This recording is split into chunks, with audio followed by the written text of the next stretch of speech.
শিবিরের রাকসুর ভিপি এবং তারপরে জাহাঙ্গীরনগর বিশ্ববিদ্যালয়ের ছাত্র শিবিরের সেক্রেটারি, তাদেরকে কি আসলে গ্রেপ্তার করা উচিত কিনা উস্কানি দেবার জন্য? তো বন্ধ করার কথা যিনি বলছেন তার এই বক্তব্যটা অগণতান্ত্রিক, কিন্তু এটা তো ক্রিমিনাল অফেন্স না, তাই না? ছায়ানটুজি তছনছ করে দিতে বলেছেন। ধরেন যে আপনি প্রথম আলো ডেইলি স্টার ভাঙতে 100 লোক গেছে, 200 লোক গেছে, তার মধ্যে একজন ছাত্র শিবিরের ছিল, তাহলে তো আপনি এইটার কারণে ছাত্র শিবিরের প্রতি আঙুল তুলতে পারেন না, তাই না? যেই সংগঠন প্রতিষ্ঠান ভাঙতে বললেন সেগুলোতেই ভাঙচুর করা হলো, কেন ক্রিমিনাল লায়াবিলিটি আসবে না? কিছুদিন আগে যেমন আনিস আলমগীর গ্রেপ্তার হলেন সাংবাদিক, তিনি নাকি উস্কানি দিচ্ছেন। এটার সাথে তো এটার কোনো সম্পর্ক নেই। এখানেও একটা উস্কানি, এখানেও উস্কানি, মানে কে ন্যায়পরায়ণতা বজায় রাখে, কোন পত্রিকা, কোন টেলিভিশন? না, ধরেন যে কেউই করে না, তো তাহলে আপনি কি সবাইকে সমালোচনা করবেন? সবাইকে আমরা একটু ভেঙে চুরে পুড়িয়ে একটু, বা সেটার পেছনে একটা নৈতিক জাস্টিফিকেশন তৈরি হতে পারে।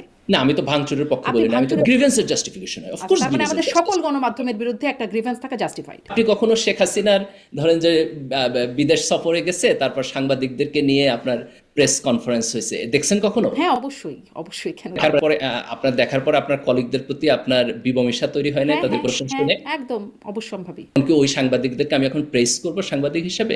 জরুরি ছিল না করেন, কিন্তু ধরেন নৈতিকভাবে তাদের বিরুদ্ধে যে মানে সংক্ষুব্ধ হয়ে ওঠা, যারা দেখেন আওয়ামী লীগের 15 বছরের ফ্যাসিবাদ আমাদের দেশের 50 বছর পিছায় দিছে, যারা এটারে আপনার হচ্ছে বাতাস দিয়া পানি দিয়া এটারে বড় করছে, আমি অফকোর্স তাদের ব্যাপারে সংক্ষুব্ধ হব। খুবই আনফরচুনেটলি কিন্তু যেদিকে আসলে স্রোত যায় সেদিকেই তারাও যায়, বাতাসটা সেদিকেই যায়। ধরেন তারেক রহমান ফিরল, একটা বিশাল ঘটনা, কিন্তু সেখানে যেই রকম গণমাধ্যমের কভারেজ দেখা গেল, এখন সে প্রথম আলো আপনি দেখেন যে তারেক রহমানের কি পরিমাণ প্রেস করতেছে। আগেও যেটা করছে এটাও সাংবাদিকতা ছিল না, এখনো যেটা করতেছে এটাও সাংবাদিকতা। সকল গণমাধ্যম করেছে, কে করে না? জবাবদিহিতার জায়গায় না আনতে পারি তাহলে তো এই কালচার কখনো পরিবর্তন হবে না। আগে তারা হচ্ছে জি শারমিন, থ্যাংক ইউ আমাকে ইনভাইট করার জন্য। আপনাকে অনেক ধন্যবাদ, আপনি সময় দিচ্ছেন। একদম শুরু করি কথা, এই বিষয়টি নিয়ে আপনি কথাও বলেছেন। এই সময় সবচেয়ে মনে হয় বাংলাদেশে আলোচনায় একদম প্রথমে সেটি হচ্ছে দীর্ঘ প্রায় 18 বছর পর তারেক রহমান দেশে ফিরেছেন, এবং মানে তিনি আসার পরে আপনার কি মনে হয়, মানে অনেক কিছু আগে থেকে জল্পনা কল্পনা হচ্ছিল, কি পরিবর্তন হলো দেশের রাজনীতিতে, বা নিকট ভবিষ্যতে কেমন পরিবর্তন দেখতে পান? এবং তিনি যে বললেন I have a plan, Martin Luther king এর মতো একই সুরে তিনি বলছিলেন, আপনারা মানে আপনি কি বার্তা পাচ্ছেন এখান থেকে? আমার বোধ হয় যে প্রথম হলো তারেক রহমান যে বাংলাদেশে ফিরছেন, এটা নিয়ে তো এক ধরনের সন্দেহ সংশয় ছিল, তাই না, যে উনি কেন ফিরতেছেন না। বিশেষ করে ওনার মা বেগম খালেদা জিয়া যখন অসুস্থ ছিলেন তখন ওনার ফেরাটা আরো বেশি প্রাসঙ্গিক হয়ে উঠছিল, কিন্তু সেই সময় আমরা দেখছি যে উনি ফিরেন নাই, এবং উনি একটা ফেসবুক স্ট্যাটাসে খুব অ্যাম্বিগুয়াস বক্তব্য দিচ্ছেন যে ওনার ডিসিশন ওনার একার না, আরো অনেকে মেক করবে। তো সেটা জনমনে একটা প্রশ্ন তুলছে যে ওনার ডিসিশন আসলে কে নেয়। তো সেই জায়গা থেকে উনি এখন যেহেতু দেশে আসছেন, তো আমাদের সেই সন্দেহ এবং সংশয় এই জায়গাগুলো গণপরিসর থেকে অনেকটা চলে যাবে। তো এই জায়গা থেকে আমি মনে করি যে ওনার আশাটা অত্যন্ত গুরুত্বপূর্ণ। সেকেন্ড হলো উনি বিএনপির অ্যাক্টিং চেয়ারপারসন, এবং প্রোভাইডেড দ্যাট যে বেগম খালেদা জিয়া অসুস্থ এবং উনি বিএনপিকে অসুস্থ অবস্থায় নেতৃত্ব দিতে পারতেছেন না, সে অবস্থায় তারেক রহমান লন্ডন থেকে নেতৃত্ব দিচ্ছেন একটা লম্বা সময়। কাজে উনি যদি দেশে আসেন এবং বিএনপিকে নেতৃত্ব দেন, এটা পজিটিভ, কারণ বিএনপি এখন একটা বড় পলিটিক্যাল পার্টি। আগামী দিনে যেই দুইটা পলিটিক্যাল পার্টি আমাদের নির্বাচনে মূল কন্টেস্ট করবে ক্ষমতায় যাওয়ার জন্য, তার মধ্যে বিএনপি একটা। কাজে উনি যদি দেশে আসেন এবং সামনে থেকে নেতৃত্ব দেন, আমি মনে করি বিএনপির জন্য এটা ভালো, এবং তার কনসিকুয়েন্স আমাদের দেশের ক্ষেত্রেও আছে।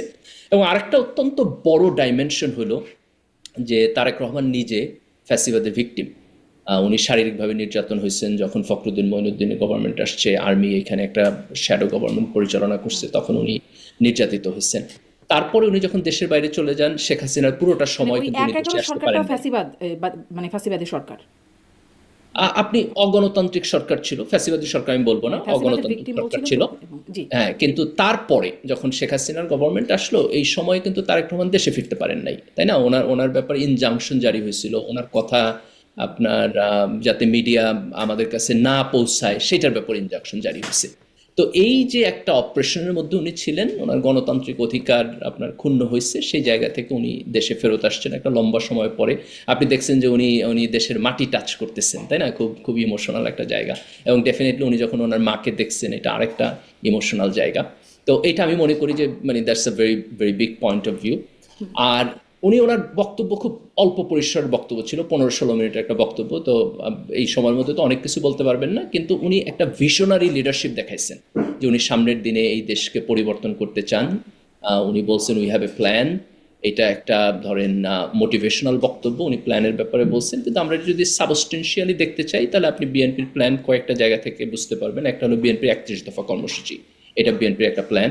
নির্বাচনকে সামনে রেখে ওনারা অনেকগুলো বক্তব্য দিতেছেন, তাই না, বিভিন্ন সেক্টর ব্যক্তি বক্তব্য দিতেছেন। এটার মধ্য দিয়ে আমরা একটা প্ল্যান বুঝবো যে বিএনপি আসলে কি কি করতে চাইতেছে। আর বিএনপির আর একটা প্ল্যান আমরা বুঝবো, সেটা হলো যে আপনার ঐক্যমত্য কমিশনে যে সংস্কার প্রস্তাব নিয়ে আলোচনা হয়েছে সেখানে বিএনপির পজিশন কি, সেটার মধ্য দিয়ে আমরা এই প্ল্যানটা বুঝবো। আমি বিএনপির সংস্কার প্রস্তাবে বিএনপির যে পজিশন, এটার একজন ক্রিটিক সমালোচক, প্রচুর জায়গায় বিএনপির পজিশনের সাথে আমি ডিসএগ্রি করি।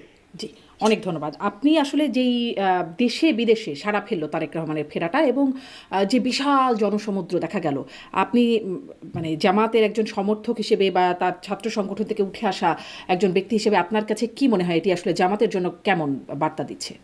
আমি তো অত্যন্ত ভালো বার্তা। তার কারণ হলো যে আমাদের এখন রাজনৈতিক যে স্পেস, সেই স্পেসে বিএনপি এবং জামাত একজন আরেকজনের সাথে আপনার কম্পিটিশন করতেছে।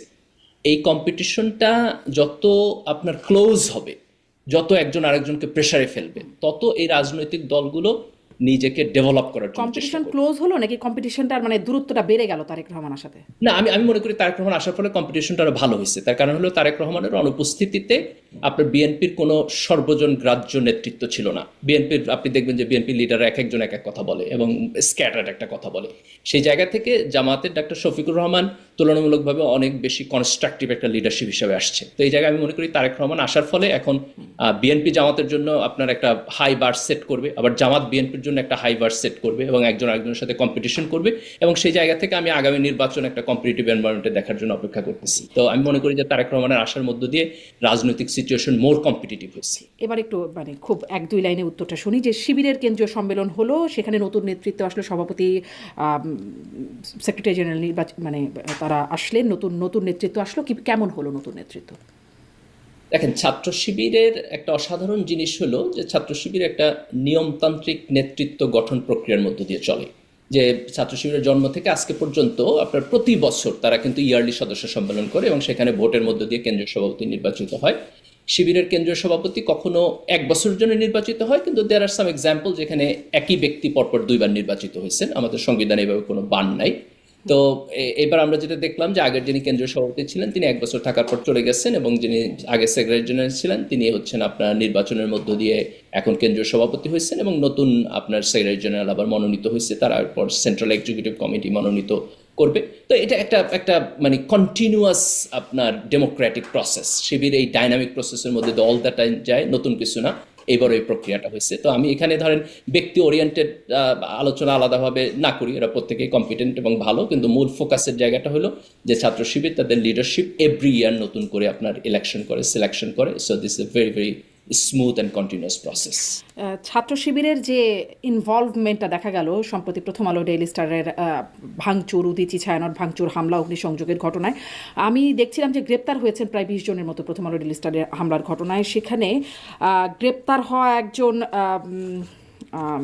তার নামটি যেন কি আমি খুঁজছিলাম, বিক্রমপুরী, বিক্রমপুরী তার নাম। তিনি বলছিলেন যে যেভাবে করে মানে নানান রকম পোস্ট দেওয়া হয়েছে, সেটি নাসিরুদ্দিন পাটোয়ারি, সার্জিস আলম তারা পোস্ট দিয়েছেন ছাত্র শিবিরের সদস্যরা, তো গ্রেপ্তার করা হলে তাদেরও গ্রেপ্তার করতে হবে, এরকম একটা বার্তা তিনি দিচ্ছিলেন। আপনার কাছে কি মনে হয় এই বার্তাটি, মানে আপনি এই বার্তাটিকে কিভাবে দেখেন? দেখেন, মানে কথা বলতে চাইলে তো অনেক কথা বলতে পারে, তাই না? আপনি যদি খুব স্পেসিফিকলি অভিযোগ আনতে চান তাহলে তো সেখানে খুব প্রিসাইসলি বলতে হবে যে কে কি বলছে, এটার কারণে কে কতটুকু দায়ী। এখানে দুইটা জিনিস হয়েছে। একটা হলো যে প্রথম আলো এবং ডেইলি স্টার যে ভাঙচুর হলো, এটা শরীফ ওসমান হাদির মৃত্যু সংবাদ যখন আসছে এইটা একটা বিশাল জনগোষ্ঠীরে বিক্ষুব্ধ করে তুলছে এবং এই বিক্ষুব্ধ তারুণ্যের জায়গা থেকে এই ভাঙচুরটা হয়েছে। তো এটাকে আপনি পলিটিক্যালি মোটিভেটেড জায়গা থেকে কেউ দেখতে চাইলে দেখতে পারে, কিন্তু আমি মোর ইন্টারেস্টেড টু সি এই বিক্ষুব্ধতার জায়গা থেকে এটাকে দেখা যে এটা কেন ঘটছে। সেকেন্ড পয়েন্ট হলো এই ঘটনাটা কি ঠিক আছে না, এটা ঠিক নাই। আপনি প্রথম আলোর যে সাংবাদিকতা, সে সাংবাদিকতার প্রশ্ন আছে, আমারও প্রশ্ন আছে। প্রথম আলো এক ধরনের মতাদর্শিক রাজনীতি করে, কিন্তু এই রাজনীতি আমি আমি আমি যতই আপনার এই অপছন্দ করি। অবস্থানটা নিয়েও কথা বলতে চাই, কারণ আপনার এই না, ফেসবুক স্ট্যাটাসটাও আমি পড়ছিলাম, আপনার পোস্টে আমি পড়ছিলাম, অতএব প্রথম আলোর সাংবাদিকতা নিয়েও আমি একটু আপনার সাথে কথা বলবো। তবে তার আগে কি একটু এটা বলবেন যে আমি আসলে দেখছিলাম তার নামটি আতাউর রহমান বিক্রমপুরী, আমি মিস করে গেছিলাম। তিনি বলছেন তো উস্কানি দেওয়ার জন্য, আহ্বান জানানোর জন্য, নির্দেশ দেওয়ার জন্য শিবিরের সেই নেতাদেরকে রাকসুর ভিপি, শিবিরের রাকসুর ভিপি এবং তারপরে জাহাঙ্গীরনগর বিশ্ববিদ্যালয়ের ছাত্র শিবিরের সেক্রেটারি, তাদেরকে কি আসলে গ্রেপ্তার করা উচিত কিনা উস্কানি দেওয়ার জন্য? দেখেন, ছাত্র শিবিরের 2জন কেন্দ্রীয় নেতৃবৃন্দের বক্তব্য এখানে আসছে। তার মধ্যে একজন বলছেন যে প্রথম আলো এবং ডেইলি স্টার বন্ধ করে দেওয়া উচিত। তো বন্ধ করার কথা যিনি বলছেন তার এই বক্তব্যটা অগণতান্ত্রিক, কিন্তু এটা তো ক্রিমিনাল অফেন্স না, তাই না? কাজে এই বক্তব্যের কোনো ছায়ানটের যে ক্রিমিনাল তছনছ কনসিকুয়েন্স। করে দিতে বলেছেন। একজন, আমি প্রথম জন, দ্বিতীয় জন আর একজন বলছেন যে প্রথম আলো ডেইলি স্টার ছায়ানট থেকে বলছে তছনছ করে দেওয়ার কথা। এটা অত্যন্ত অফেন্সিভ এবং ইনফ্ল্যামেটরি বক্তব্য। এখন এই বক্তব্যটা অগ্রহণযোগ্য এবং এই বক্তব্যর ক্রিমিনাল লায়াবিলিটিস আছে কিনা এটা আপনাকে আলাদা প্যারামিটার দিয়ে দেখতে হবে। ক্রিমিনাল লায়াবিলিটিস আপনি কিভাবে বুঝবেন? ক্রিমিনাল লায়াবিলিটিস আপনি বুঝবেন যে ওইখানে যারা ভাঙচুর করছে তাদের মধ্যে ছাত্র শিবির লোকেরা গেছে কিনা, তাদেরকে এই লিডাররা যাইতে বলছে কিনা, ছাত্র শিবির পার্টি হিসেবে সেখানে ইনভলভ হয়েছে কিনা, এটার মধ্যে দিয়ে ক্রিমিনাল লায়াবিলিটি আসবে। কিন্তু তার এই বক্তব্যের মধ্য দিয়ে ক্রিমিনাল লায়াবিলিটি আসে না, কিন্তু এই বক্তব্য ইনফ্ল্যামেটরি এবং আনএক্সপেক্টেড। ক্রিমিনাল লাইবিলিটি কেন আসে না? আমরা তো ছাত্র শিবিরের মানে নেতৃত্ব বা কর্মীকে দেখেছি, সেখানে দেখছিলাম যে ছবি দিয়ে দেখানো হচ্ছে সাহিত্য সম্পাদক, ঢাকা বিশ্ববিদ্যালয়ের একটি হলের সাহিত্য সম্পাদক মোহাম্মদ আশরাফুল, তাকেও দেখা গেছে তিনি ভাঙচুর করছেন, মানে ভাঙচুর ওই মবের মধ্যে দেখা যাচ্ছে, তিনিও আছেন। আরও অনেকেই, মানে তাদের মধ্যে আরও অনেকেই পোস্টও দিয়েছেন এবং তাদের অনেক ফলোয়ার আছেন। তো কেন ক্রিমিনাল লাইবিলিটি হবে? না, আপনি যদি কোনো একটা বক্তব্যের ক্রিমিনাল লায়াবিলিটিস আনতে চান তাহলে আপনাকে খুব প্রিসাইসলি বলতে হবে যে এই বক্তব্য ভাঙচুর করতে বলছে গিয়ে এবং এই বক্তব্যের কারণে সেখানে গিয়ে ভাঙচুর হয়েছে। তো আপনি যদি কেস বাই কেস যাইতে চান, মানে যেতে পারেন, তাহলে আমার বক্তব্য কোট করলে আমি বলতে পারবো। যেখানে আপনি বলছেন যে একজন ফিজিক্যালি সেখানে প্রেজেন্ট হয়েছে, আমি এখনো জানি না এটা ইনফরমেশনটা ট্রু কিনা। যদি হয়, যদি মানে ধরেন একজনকে 100 লোক অন্তত গেছে। চিহ্নিত করা গেছে, বাকি কেউ আছে আচ্ছা কিনা দেখেন, জানি না। ধরেন যে আপনি প্রথম আলো ডেইলি স্টার ভাঙতে 100 লোক গেছে, 200 লোক গেছে, তার মধ্যে একজন ছাত্র শিবিরের ছিল, তাহলে তো আপনি এইটার কারণে ছাত্র শিবিরের প্রতি আঙুল তুলতে পারেন না, তাই না? এটা আনএক্সপেক্টেড বলতে পারেন। কিন্তু 100-র মধ্যে যদি 50 জন লোক ছাত্র শিবিরের হয় তাহলে আপনি বলতে পারেন যে ছাত্র শিবির সাংগঠনিক। কিন্তু দেখেন, যারা তারা যেই সংগঠন প্রতিষ্ঠান ভাঙতে বললেন সেগুলোতেই ভাঙচুর করা হলো, কেন ক্রিমিনাল লাইবিলিটি আসবে না? না দেখেন, এটা তো আপনি, মানে তারা এখানে বলছে বলে এটা ভাঙচুর হয়েছে, এটা যতক্ষণ পর্যন্ত প্রমাণ না হবে ততক্ষণ পর্যন্ত ক্রিমিনাল লায়াবিলিটিস তো থাকে না, তাই না? ক্ষোভের কমন জায়গা থাকতে পারে। ধরেন যে ভাঙচুর করছে তারও যা ক্ষোভ, আর যে পলিটিক্যালি বলছে তারও ক্ষোভ এক, এই কারণে কমন পড়ে গেছে, এটাও হইতে পারে। আবার ক্রিমিনাল লায়াবিলিটিস থাকতেও পারে। তো ইনভেস্টিগেশন শেষ হওয়ার আগে তো আমি ক্রিমিনাল লায়াবিলিটিস উস্কানি শব্দটা, মানে ক্রিমিনাল লাইবিলিটি কি করে হয়? ধরেন কিছুদিন আগে যেমন আনিস আলমগীর গ্রেপ্তার হলেন, সাংবাদিক, তিনি নাকি উস্কানি দিচ্ছেন স্থিতিশীলতা নষ্টের, এবং তিনি রিমান্ডেও আছেন। আদালতের তাকে রিমান্ড 5 দিন বা কতদিনের রিমান্ডেও দিয়েছিলেন। সেটি কি জাস্টিফাইড হয়েছে? না দেখেন, এটা তো ভিন্ন প্রশ্ন। আপনি যদি বলেন যে আনিস আলমগীরকে গ্রেফতার করা ঠিক হয়েছে কিনা, এটার সাথে তো আর এটার কোনো সম্পর্ক না, নেই। সম্পর্ক এখানে উস্কানি শব্দের একটা মিল আছে। উস্কানি শব্দ, সেখানেও একটা উস্কানি, এখানেও উস্কানি। মানে উস্কানির যদি ক্রিমিনাল লাইবিলিটি না থাকে তাহলে আনিস আলমগীর গ্রেপ্তার কেন হন ক্রিমিনাল লাইবিলিটি, সন্ত্রাস বিরোধী আইনে, ইনারা কেন হচ্ছেন না? এভাবে আসলে দেখেন, প্রাসঙ্গিক। যেই পার্সপেক্টিভে আমি বলতেছি যে এখানে ক্রিমিনাল লায়াবিলিটিস আছে কিনা এটাকে স্ক্রিন করতে হবে, সেই একই প্রিন্সিপাল আনিস আলমগীরের ক্ষেত্রে প্রযোজ্য। তার ক্ষেত্রে যদি এটা ক্রিমিনাল লায়াবিলিটিস না থাকে তাকে অ্যারেস্ট তাহলে করা যদি উচিত। বলছেন কেন আপনি? মানে তাদের ক্ষেত্রে তো যদি বলেন না, আপনি বলেন আনিস আলমগীরকে গ্রেপ্তার করা কি আপনার মনে হয় যে ক্রিমিনাল লাইবিলিটি আছে যৌক্তিক হয়েছে যৌক্তিক? আমি খুব একেবারে ক্লিয়ারলি জানি না ওনারা কোন মামলায় গ্রেপ্তার করছে। আমি জেনারেলি আপনি যদি বলেন যে উনি তো হচ্ছে সাংবাদিক এবং টকশো করেন, তাই না? ওনাদের ব্যাপারে মানে যে টক অভিযোগ, শোতে উস্কানি দিয়েছেন তিনি স্থিতিশীলতা নষ্টের, এরকম। এটা সাধারণত খুবই ভেইগ অভিযোগ। জেনারেলি আমি ওনার কেসটা আসলে খুব ডিটেলভাবে দেখি না, কারণ আমি বক্তব্য দিতে, মানে খুব কনক্লুসিভ বক্তব্য দিতে পারবো না, কিন্তু সাধারণত এটা ভেইগ, এই জাতীয় বক্তব্য। দেখেন, এখানে যেটা পয়েন্ট আসে সেটা হলো যে বিগত ফ্যাসিস্ট সরকারের পক্ষে যারা কথা বলতে চায় এবং তাদেরকে এক ধরনের লেজিটিমেসি দিতে চায়, তাদের ব্যাপারে আইনের প্রয়োগটা কেমন হবে। যেটা প্রবলেম হয়েছে সেটা হলো দুইটা। একটা হলো একদিকে একটা বিশাল গণ আকাঙ্ক্ষা আছে যে এই লোকদেরকে, মানে আনঅ্যাপোলজেটিকলি এখনো হাসিনার ফ্যাসিজমের পক্ষে দাঁড়াবে, এই সুযোগটা যেন সমাজে না থাকে। সেকেন্ড হলো যে এই সুযোগটা যদি আমি বন্ধ করতে চাই, আমি কিভাবে বন্ধ করব, সেই আইনি ফ্রেমওয়ার্কটা আমাদের এখানে হয় নাই। না হওয়ার কারণে এই দুইটার মাঝখানে এটাকে যেভাবে ডিল করা হচ্ছে সেটা ইমপারফেকশন হইতেছে। তো আমার পার্সোনাল পজিশন হলো যে আপনাকে একটা আইনি কাঠামোতে যাইতে হবে যেখানে ব্যক্তি কোন পর্যায়ে তার ব্যক্তি স্বাধীনতা প্র্যাকটিস করতে পারবে, মত প্রকাশটা প্র্যাকটিস করতে পারবে, আর কোন জায়গায় পারবে না। যেমন ধরেন কে একজন আয়সা এখন দাবি করলো যে শেখ হাসিনা এখনো লেজিটিমেট প্রধানমন্ত্রী এবং সে জুলাইয়ে সে কোনো অপরাধ করে নাই। এটা একটা আউটরেজাস বক্তব্য। আমি কি সমাজে বক্তব্য দিতে দিব, সেই প্রশ্নটা ভ্যালিড, কিন্তু এটাকে আমি কোন আইনি কাঠামোর মধ্যে ডিল করব সেটা কিন্তু আমাদের এখানে তৈরি হয়নি। তো আমাদের এই আইনি কাঠামো নিয়ে কথা বলতে হবে। আমি আপনার সাথে 100% এগ্রি করি।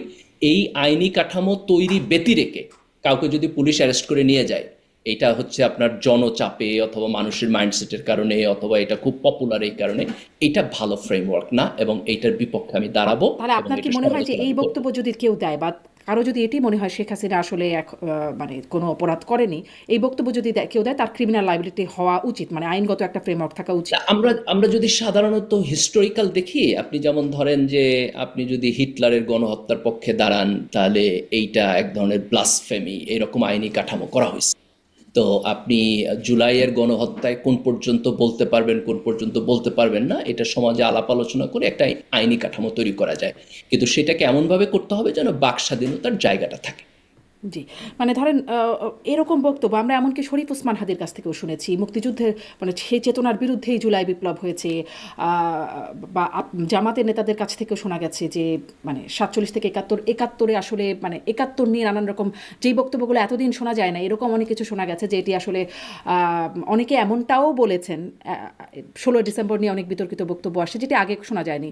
এখন ইতিহাস এর নানান রকম অ্যাঙ্গেল থাকতে পারে, নানান রকম দৃষ্টিভঙ্গি থাকতে পারে। সেই দৃষ্টিভঙ্গিগুলোকে কি এখন মানে যার পছন্দ হবে না তারা অপরাধ হিসেবে ক্রিমিনাল লাইবিলিটি দিতে পারবে? না না, অফকোর্স না। দেখেন এই এই জায়গাগুলোর প্রায়োগিক জায়গাটা অত্যন্ত ছোট হইতে হবে। আমি মনে করি যে আপনি জাস্ট একেবারে প্রিসাইসলি একটা দুইটা জায়গা ফিক্স করে দিতে হবে যে এই জায়গাটুকু আপনি টাচ করতে পারবেন না, কিন্তু তার বাইরে মানুষের ব্যক্তি স্বাধীনতা থাকতে হবে এবং আলাপ আলোচনা থাকতে হবে। এবং ব্যক্তি এই এই স্পেসটাকে আমরা যত বড় করতে পারি, এটা যেরকম করে 71-এর জন্য সত্য, এটা জুলাইয়ের জন্য সত্য। এবং এবং সকল জায়গায় আপনার ধরেন যে একেবারে খুবই এস্টাবলিশড দুইটা একটা জায়গা যেখানে পলিটিক্যাল কনসিকুয়েন্স আছে, সেই জায়গাগুলো বাদে বাকি জায়গাগুলো উন্মুক্ত থাকতে হবে। তাহলে কি আপনি আনিস আলমগীরের গ্রেপ্তারের বা রিমান্ডে রাখার তার এটার আপনি সমালোচনা করছেন? মানে আমি মানে ইন প্রিন্সিপাল সমালোচনা করব, কিন্তু ওনাকে কোন মামলায় অ্যারেস্ট করা হয়েছে এটা আসলে আমি ডিটেল জানি না। একদম আমি সন্ত্রাস যদি বিরোধী আইনে উস্কানি দেবার অভিযোগে তিনি আসলে টকশোতে বক্তব্য রাখেন, উস্কানিমূলক বক্তব্য রাখছেন, এই জন্য তাকে গ্রেপ্তার করা হচ্ছে। এই হচ্ছে কিন্তু আমি ইন প্রিন্সিপাল আমি আপনাকে এটা বলবো যে টকশোতে কারো বক্তব্য আলাপ আলোচনা এটা যদি দুই একটা জায়গা একেবারে খুব আউটরেজের জায়গা হয়, কিন্তু সেটা সন্ত্রাসের প্রশ্ন হবে না, সেটা ভিন্ন আইনি কাঠামো হবে, কিন্তু আদারওয়াইজ এই ব্যক্তি স্বাধীনতা থাকা উচিত। হ্যাঁ, কিন্তু মানে এই বিষয়ে কখনো তো আসলে জামাতে ইসলাম তো আসলে শুধুমাত্র কিছু সুনির্দিষ্ট বিষয় না, একদম সার্বিক আইন কানুন ন্যায় ইত্যাদি বিষয়ে কথা বলবেন। তো ইনাদের পক্ষে তো কখনো কথা বলেন না। আপনার কি মনে হয় না যে এরকম আসলে হলে সেটি সবার ক্ষেত্রে ন্যায্যভাবে বলা উচিত? আগে যেটা হয় নাই বলে সমালোচনা করা হয় যে এদেরকে গ্রেপ্তার করা হয়েছে, কেউ তো কিছু বললেন না। এটা আপনি ধরেন দুইটা ভাবে যাইতে পারেন। একটা আপনি বলতে পারেন যে সবার জন্য এই আলাপ আলোচনাটা শুরু হবে এবং এখন যেহেতু ধরেন যে হাসিনার সময় যারা সুযোগ সুবিধার মধ্যে ছিল তারাই একটু ভিকটিম হয়ে উঠতেছে, আমরা তাদের ব্যাপারে একটু বেশি বেশি বলবো। এটা আবার আরেকটা ওয়েতে আপনি যাইতে পারেন, যেহেতু আমরা ফ্যাসিবাদ একটা ক্রস করে আসছি, কাজে আগে এই ফ্যাসিবাদের সময় যে যে অন্যায় হয়েছে সেই অন্যায়গুলোর প্রতিবিধান আমরা আগে করি, তারপর আমরা ওই জায়গায় যাই। তো এটা এটা প্রায়োরিটির প্রশ্ন। সেই কিন্তু ধরেন অন্যায় একটা মানে সেই অন্যায়ের প্রতি মানে সেটি করতে করতে আবার নতুন অন্যায় তৈরি হয়ে যাচ্ছে এই সময়ে এসে, সেটি আবার পরে আবার যদি আবার অন্য সেটার ব্যাপারে আমাদের কনসার্ন থাকতে হবে, কিন্তু আমাদেরকে এটা অলওয়েজ মনে রাখতে হবে যে আমরা একটা 16 বছরের একটা ফ্যাসিস্ট সিস্টেমের মধ্যে দিয়ে আসছি। এই সময়ে প্রচুর ইনজাস্টিস হয়েছে, সেই ইনজাস্টিসের ন্যায় বিচারের প্রশ্নকে যদি আমরা ইগনোর করি তাহলে আমরা সমাজকে একটা ভালো জায়গায় নিতে পারবো না। তো এটাকে ইগনোর না করেই কিভাবে এই জিনিসগুলোকে ট্যাকল করা যায় আমাদের সেই জায়গায় যেতে হবে। কিন্তু আপনি যদি এটাকে বিচ্ছিন্ন করে এই প্রশ্নটা তুলতে চান তাহলে আমি মনে করি সেটা এই সময়ের জন্য পারফেক্ট হবে না। আচ্ছা, আর একটু প্রথম আলো সম্পর্কে আরেকটু কথা বলি যে ওই সেই শিবির নেতাদের যে বক্তব্য, দুজন কেন্দ্রীয় নেতার বক্তব্যের কথা বলছিলেন। শিবির একটা প্রতিবাদ করেছে, পোস্ট মানে একটা প্রতিবাদ লিপি দিয়েছে, সেখানে বলছে তাদের এটাকে বলছেন যে স্লিপ অফ টাং। এটা আসলে স্লিপ অফ টাং কী করে হতে পারে? কারণ কি করতে হবে, কেন করতে হবে সবই স্পষ্ট করে বলা হচ্ছে। স্লিপ অফ টাং তো সেটি যেটি আনইনটেনশনালি বা অনিচ্ছাকৃতভাবে হয়ে যায়। এটি তো একদম সুনির্দিষ্টভাবে বলছেন সেই নেতারা, শিবির নেতারা, যে ভাঙতে হবে, তছনছ করতে হবে বা বন্ধ করতে হবে। না না, ভাঙতে হবে বলেন মানে নাই, ওনারা তছনছ বন্ধ, করার যদি সমার্থক দেখেন, ধরি। বন্ধ হবে এটা বলছেন। বন্ধ হবার দাবিটা গণতান্ত্রিক স্পিরিটের সাথে কনফ্লিক্ট করতে পারে, কিন্তু এটা কিন্তু একটা লেজিটিমেট দাবি। কেউ মনে করতে পারে যে এই প্রতিষ্ঠানটা ফ্যাসিবাদের সহযোগী ছিল, কাজে আমাদের উচিত এটাকে বন্ধ করা, আমরা এটার আইনি কাঠামো নিয়ে আলাপ আলোচনা করি, এটা বলতে পারে। আমি এটার পক্ষে না, কিন্তু এটা যদি কেউ বলে আপনি খুব বড় অপরাধ বলতে পারবেন না। কিন্তু যিনি বলছেন যে তছনছ করে ফেলতে হবে, এটা একটা ভুল বক্তব্য। এখন দেখেন, এটা যেহেতু উনি একটা রাজনৈতিক সভায় বক্তব্য দিচ্ছেন, তো শিবির যখন বলতেছে স্লিপ অফ টাং, তখন এটা বলতে চাইছে যে তার যে অ্যাঙ্গার, যে গ্রিভেন্স, এটাকে যে ভাষায় প্রকাশ করছে সেই ভাষাটা অ্যাপ্রোপ্রিয়েট হয় নাই। তো এই ব্যাপারে সচেতন থাকা উচিত। আপনি যদি কখনো মানে পলিটিক্যাল পাবলিক স্পিকিংয়ে যান, তাহলে ধরেন বক্তৃতা দেওয়া শুরু করলে অনেক অনেক কথা বলে ফেলে, ধরেন বলতেছে বলতেছে কথার মধ্যে চলে আসে। তো সেই জায়গায় এরকম মার্জিনাল বক্তব্য আসা উচিত হয় নাই। কারণ আপনি যখন ধরেন এটা একজন মানে কর্মী সমর্থক কেউ বললে দ্যাটস ফাইন, কিন্তু যখন একজন লিডার বলে, তার কথার কনসিকুয়েন্স থাকে। যেহেতু তার কথার কনসিকুয়েন্স থাকে, he should be very careful. তো এই জায়গা থেকে তার স্লিপ অফ টাং বলছে। আমি এটাকে খুব আনএক্সপেক্টেড কিছু বলবো না, কিন্তু এখানে একটা জিনিসের সমালোচনা করতে হবে, সেটা হলো যে এটাকে তাদের ব্যক্তিগত বক্তব্য বলছে। তো একটা সংগঠনের এত বড় পর্যায়ের লিডার যখন বক্তব্য দেয়, তখন এটা আর ব্যক্তিগত থাকে না। কিন্তু কেন্দ্রীয় সংগঠন যেটাকে এন্ডোর্স করলো না, এটাকে যে সমালোচনা করলো, আমি মনে করি এটা অ্যাপ্রিসিয়েবল। জি। কারণ হচ্ছে যে কিন্তু এটা তাদের ছাত্র বিরুদ্ধে কি শিবিরের ব্যবস্থা হলো? তাদেরকে কারণ দর্শানোর সাংগঠনিক স্ট্রাকচার কারণ না। দর্শানোর নোটিশ দেওয়া হলো। আপনার কি মনে হয় তাদের বিরুদ্ধে শাস্তিমূলক ব্যবস্থা নেওয়া উচিত এমন বক্তব্যের জন্য? যদি ক্রিমিনাল লায়াবিলিটিস প্রমাণ হয়, তাহলে অফকোর্স শাস্তিমূলক মানে ব্যবস্থা না, নিতে আমি হবে। আসলে কিন্তু ক্রিমিনাল লাইবিলিটি মানে আইন শৃঙ্খলা বাহিনীর না শাস্তির কথা বলছি না, আমি বলছি সংগঠনের পক্ষ থেকে। না, যদি এটা শুধুমাত্র রেটরিক হিসাবে তারা বলে, তাহলে সাংগঠনিকভাবে তাদের কারণ দর্শাইতে হবে, সতর্ক করতে হবে, যাতে তারা পরবর্তীতে একই জিনিস আর না বলে। কিন্তু আপনি যদি বলেন যে শাস্তিমূলক ব্যবস্থা এটার কারণে আরো বেশি নেওয়া উচিত কিনা, এটা আমি ব্যক্তিগতভাবে মনে করি যে আর খুব বেশি ওটা দরকার নেই। তাদেরকে সতর্ক করতে হবে যে একটা সংগঠনের নেতৃ পর্যায় থেকে এরকম আপনার অদায়িত্বশীল ভূমিকা পালন করার কোনো সুযোগ নাই। কিন্তু ছাত্র শিবিরের কোনো পর্যায়ের নেতাকর্মী যদি এই ভাঙচুরের সাথে জড়িত থাকে সরাসরি, তাহলে অফকোর্স তাদেরকে সাংগঠনিক ভাবে আপনার একটা শাস্তিমূলক ব্যবস্থার মধ্যে নিতে হবে এবং সংগঠন থেকে বহিষ্কার করতে হবে যদি কারো ক্রিমিনাল লায়াবিলিটিস থাকে। জি, অনেকেরই আসলে ছবি সহ ওই সেখানকার ছবি সহ ফেসবুকে দেখা যাচ্ছে যে তারা আছেন, তাদের বিরুদ্ধে আসলে ব্যবস্থা নেওয়ার জায়গাটা দেখা যাচ্ছে না।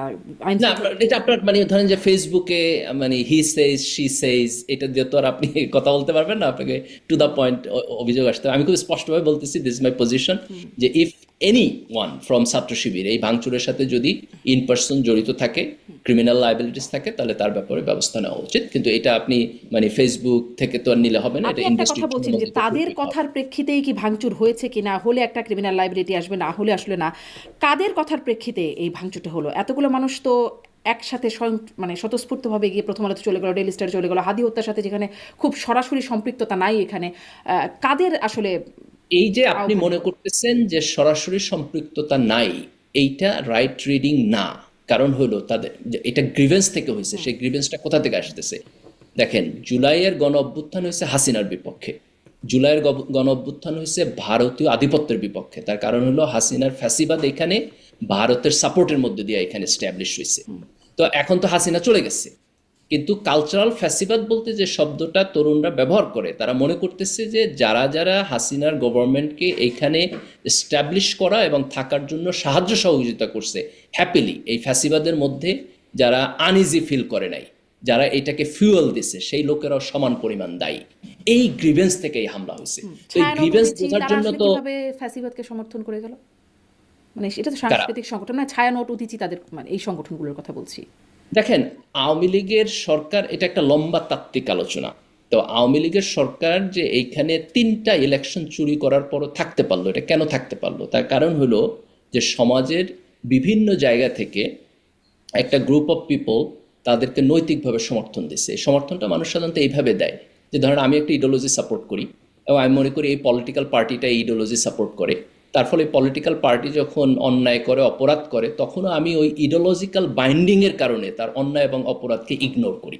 তো বাংলাদেশে যারা ধরেন যে মনে করে যে আওয়ামী লীগ একমাত্র মুক্তিযুদ্ধের পক্ষের শক্তি এবং আওয়ামী লীগ যাই করুক, মুক্তিযুদ্ধকে টিকায় রাখতে হলে, তার চেতনাকে টিকায় রাখতে হলে আমরা আওয়ামী লীগকে সাপোর্ট করতে হবে, তারা এই 15-16 বছর আওয়ামী লীগকে আনকন্ডিশনাল সাপোর্ট দিচ্ছে। যারা ধরেন যে আপনার আওয়ামী লীগ বাঙালি জাতীয়তাবাদী রাজনীতি করে, যারা এই দেশে বাঙালি জাতীয়তাবাদী কালচারের প্রতি অত্যন্ত কমিটেড এবং তারা মনে করে অ্যাট এনি কস্ট এই বাঙালি জাতীয়তাবাদী কালচারের ফ্যাসিজম এনে টিকায় রাখতে হবে, তারা আওয়ামী লীগকে সাপোর্ট দিচ্ছে। আপনি ধরেন যে আজকে প্রথম আলো ডেইলি স্টার প্রশ্ন তোলেন, প্রথম আলো এই যে 15-16 বছর যেই সাংবাদিকতা করছে তার মধ্যে কি মতাদর্শিক রাজনীতি নাই? তারা কি আওয়ামী লীগকে বিভিন্নভাবে সাপোর্ট করে না?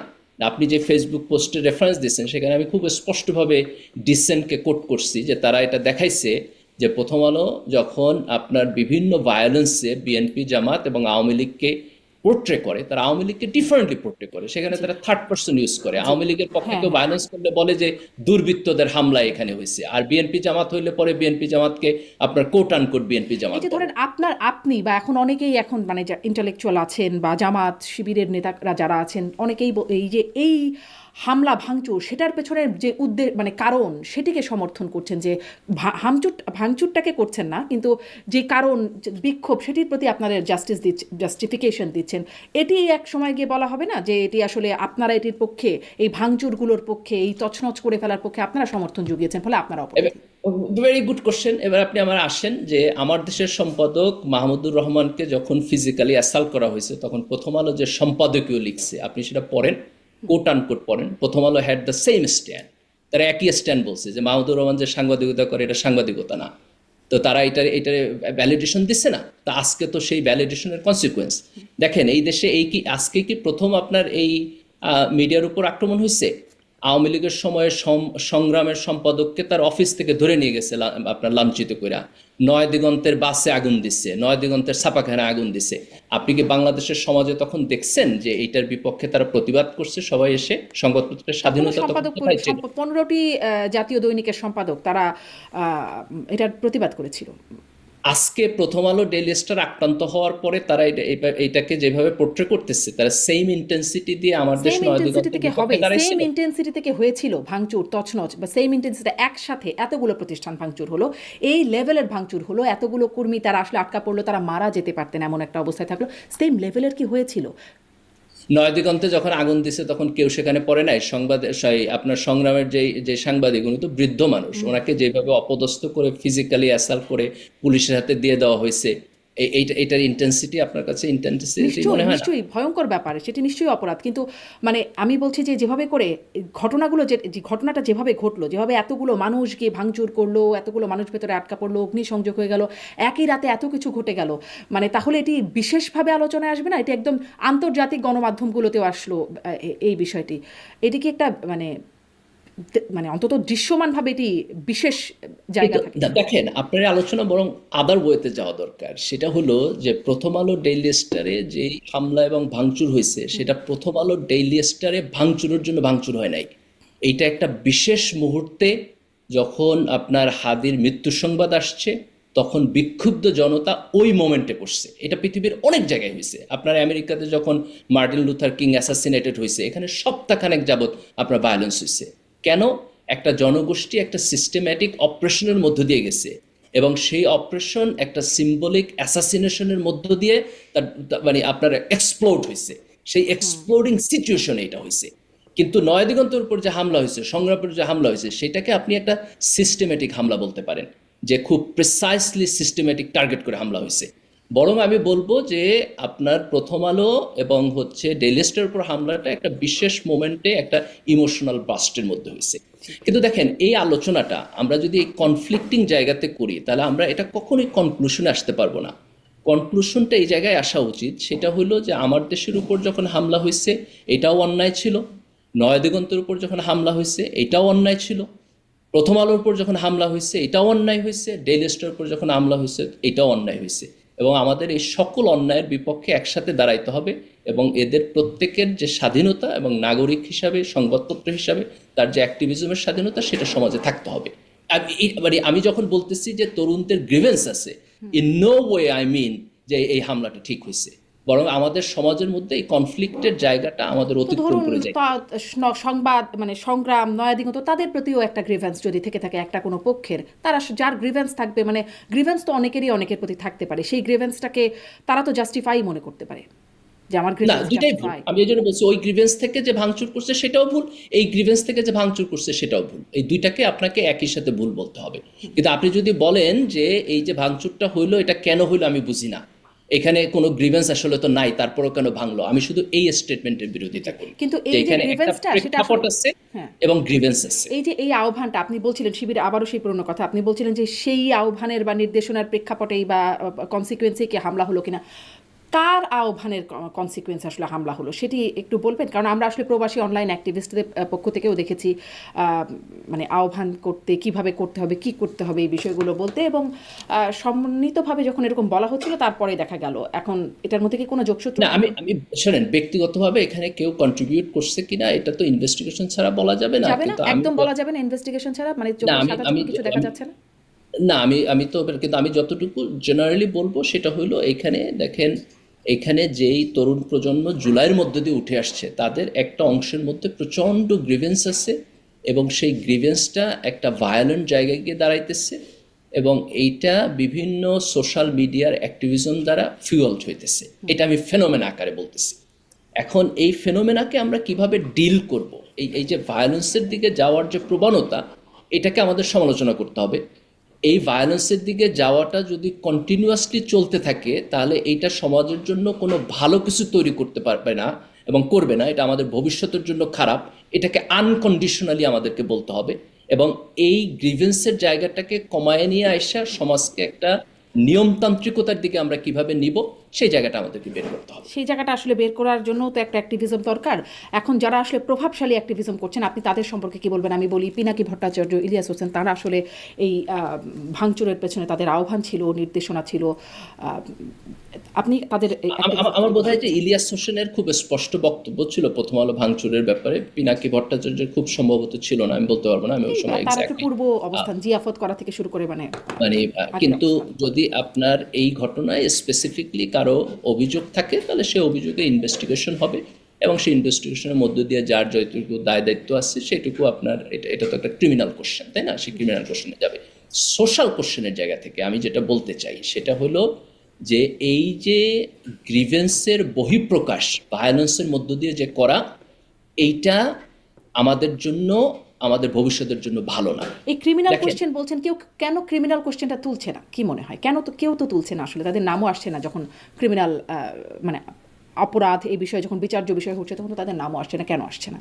না, আসা উচিত তো, আসবে না কেন? আমার তো মনে করি যে এই কেস যখন মানে পুলিশ তো এখন ইনভেস্টিগেশন করতেছে, আপনার ভিডিও দেখে অনেককে অ্যারেস্ট করতেছে, আবার ধরেন যে মানে সন্দেহের বশে আপনার যে অপরাধ করে নাই তাকেও যেন ধরা না হয়, সেটার ক্ষেত্রে আমাদেরকে কথা বলতে হবে, কিন্তু যার যতটুকু দায় দায়িত্ব আছে সেগুলো আসবে তো, অফকোর্স আসবে।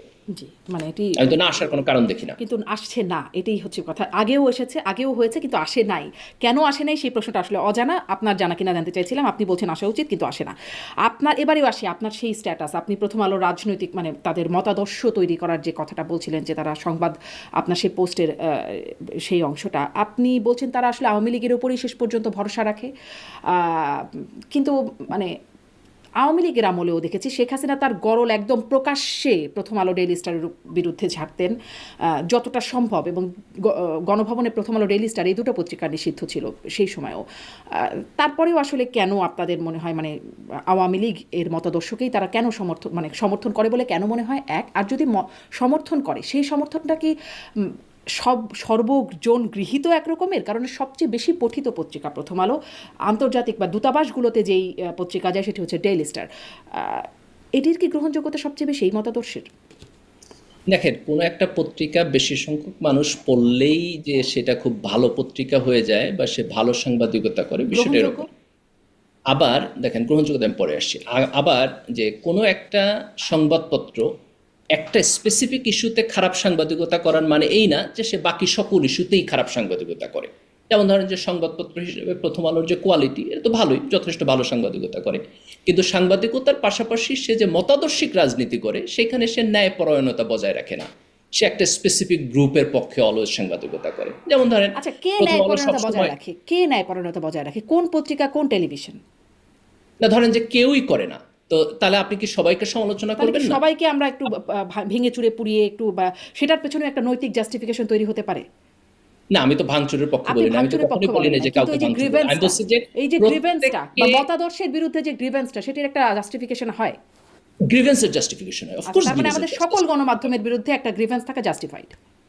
আওয়ামী লীগের সময়ে তো গণমাধ্যমে আপনি কখনো শেখ হাসিনার ধরেন যে বিদেশ সফরে গেছে, তারপর সাংবাদিকদেরকে নিয়ে আপনার প্রেস কনফারেন্স হয়েছে, দেখছেন কখনো? হ্যাঁ, অবশ্যই অবশ্যই, কেন দেখব আপনার না? দেখার পরে আপনার কলিগদের প্রতি আপনার বিমর্ষা তৈরি হয় না হ্যাঁ তাদের হ্যাঁ কোশ্চেন হ্যাঁ, শুনে? একদম অবশ্যম্ভাবী। এখন কি ওই সাংবাদিকদেরকে আমি এখন প্রেস করব সাংবাদিক হিসেবে? না, এরাই কি বাংলাদেশের মেজরিটি প্রেজ ছিল না? না করেন, কিন্তু ধরেন হাসিনার নৈতিকভাবে সময়ে তাদেরকে নৈতিকভাবে তাদের বিরুদ্ধে যে মানে সংক্ষুব্ধ হয়ে ওঠা, সেটিকে তাই বলে এভাবে সমর্থন করা যায় যে এটি সমস্যা? তাহলে আমাদের কেন পুরনো আপনি তাদের ব্যাপারে যারা ফ্যাসিবাদের দালাল, যারা 16 বছর ফ্যাসিবাদের দালালি করতে করতে টিকায় রাখছে, তাদের ব্যাপারে আপনি সংক্ষুব্ধ হবেন না? অফকোর্স সংক্ষুব্ধ হবেন। সংক্ষুব্ধ হয়ে তাদের অফিস ভাঙতে যাবেন না, সংক্ষুব্ধ হয়ে তাদের নাগরিক অধিকারের উপর হস্তক্ষেপ করবেন না, কিন্তু সংক্ষুব্ধ তো আমি ধরেন হবই। এই যারা 16 বছরে দেখেন আওয়ামী লীগের 15 বছরের ফ্যাসিবাদ আমাদের দেশের 50 বছর পিছাই দিছে, যারা এটারে আপনার হচ্ছে বাতাস দিয়া পানি দিয়া এটারে বড় করছে, আমি অফকোর্স তাদের ব্যাপারে সংক্ষুব্ধ হবো। তারা তারা জনশত্রু, তারা দেশের শত্রু, এখন তারা ধরেন এই দেশের বাতাস পানি রাজনীতির তো শত্রু। বাতাস আমাদের দেশের গণমাধ্যমগুলো খুবই আনফরচুনেটলি কিন্তু যেদিকে আসলে স্রোত যায় সেদিকেই তারাও যায়, বাতাসটা সেদিকেই যায়। ধরেন তারেক রহমান ফিরল, একটা বিশাল ঘটনা, কিন্তু সেখানে যেই রকম গণমাধ্যমের কাভারেজ দেখা গেল, অনেকেই বলছেন বেশি বাড়াবাড়ি, অনেকেই বলছেন যে অনেক ঘটনা ছিল সেগুলো বাদ দিয়ে চলে যাওয়া হলো, পুরো একদম পাই টু পাই দেখানো হলো, এগুলোর এতটা মানে আধিক্যতাও অনেকে আচ্ছা, বলছেন। এবার আপনি খুব একটা সুন্দর পয়েন্ট আসছেন। এবার আপনার প্রথম আলো কতখানি মানে কোয়ালিটি সাংবাদিকতা করে এটা এটা আপনি বুঝবেন। প্রথম আলো একসময় তারেক রহমানের ক্যারেক্টার অ্যাসাসিনেশন করছে, যে তারেক রহমান হচ্ছে দুর্নীতিবাজ, দুর্নীতির বরপুত্র। এখন সে প্রথম আলো আপনি দেখেন যে তারেক রহমানে কি পরিমাণ প্রেস করতেছে। আগেও যেটা করছে এটাও সাংবাদিকতা ছিল না, এখনো যেটা করতেছে এটাও এটা তো সাংবাদিকতা না। সকল গণমাধ্যম করেছে, কে করে নাই? সকল গণমাধ্যম করলে তো সবারই চরিত্র খারাপ। এখন আপনি যদি এই গণমাধ্যমকে নৈতিকভাবে প্রশ্নের সম্মুখীন না করেন, তাহলে তো আবার আরেকজন হাসিনা হবে। ধরেন এখন তাহলে তো আবার আপনি সকল এই ফ্যাসিবাদ গণমাধ্যম থেকে তারেক দেশে রহমানের পক্ষে বলছে বা আশাকে মানে বলছে, বা ধরেন এইটার কোনো খুব সমালোচনার জায়গা তৈরি হচ্ছে না এখনো, এবং বা ধরেন সমালোচনা করলে আবার আনিস আলমগীরের মতো গ্রেপ্তার হয়ে চলে যেতে হচ্ছে কারাগারে। তা একই তো ঘটনার পরিবর্তন কি হলো?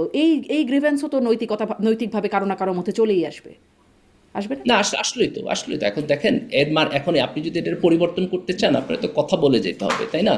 আমরা যদি গণমাধ্যমকে গণজবাবদিহিতার জায়গায় না আনতে পারি, তাহলে তো এই কালচার কখনো পরিবর্তন হবে না। আগে তারা হচ্ছে আপনার হাসিনার দালালি করতো, এখন যারা ক্ষমতায় আসবে তাদের দালালি করবে, এবং আগের চাইতে 10 গুণ বেশি দালালি করবে। তাহলে আগের সিস্টেমে যেখানে ছিল এখনকার সিস্টেমে সেখানে তাহলে যাবে। সব অথচ গণমাধ্যমের কি মানে কি হবে তাহলে? নৈতিক জাস্টিফিকেশন বলছেন যেটি, যে একটা নৈতিকতা বা মানে গ্রিভেন্সের পেছনে যে জাস্টিফিকেশন বলছেন, তাহলে আসলে সব গণমাধ্যমই তো বন্ধ করে দেওয়া উচিত সেই অর্থে।